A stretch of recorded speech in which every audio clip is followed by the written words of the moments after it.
பார்த்துக் கொண்டிருப்பது தாமரை தமிழ் நியூஸ். குமரி மாவட்டம் விசிக சார்பாக குளம் தூர்வாரும் பணி நடைபெற்றது.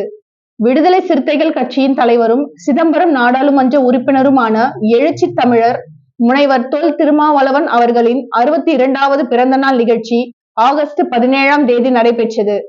இதனை கொண்டாடும் விதமாக விடுதலை சிறுத்தை கட்சி சார்பாக நாடெங்கும் பல நலத்திட்ட உதவிகள் வழங்கப்பட்டு வந்தன.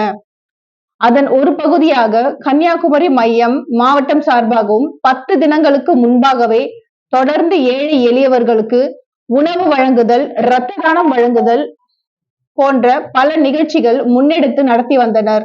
அதன் ஒரு பகுதியாக கடந்த 15ஆம் தேதி குமரி மையம் மாவட்டம் தக்கலை ஒன்றிய பொறுப்பாளர் அருண் ஒருங்கிணைப்பில் மணலிக்கரை, பூவங்கா புறம்பு, நீலாகுளம் அதிகமான பாசி, புல் புதர் மண்டியாய் மக்கள் குளிப்பதற்கு முடியாத சூழலில் இருந்து வந்ததை கண்டு அதனை தூர்வாரும் பணியினை தொடங்கினர்.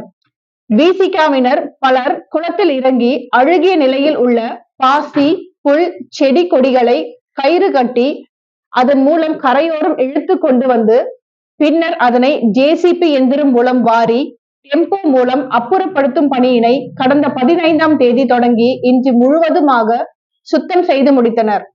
தற்போது குளம் பொதுமக்கள் குளிப்பதற்கு ஏதுவாக அழகாக வண்ணமயமாக காட்சியளிப்பதை கண்ட அப்பகுதி மக்கள் மகிழ்ச்சியாக குளித்து வருகின்றனர். இவர்களது இந்த செயலை பாராட்டி வருகின்றனர்.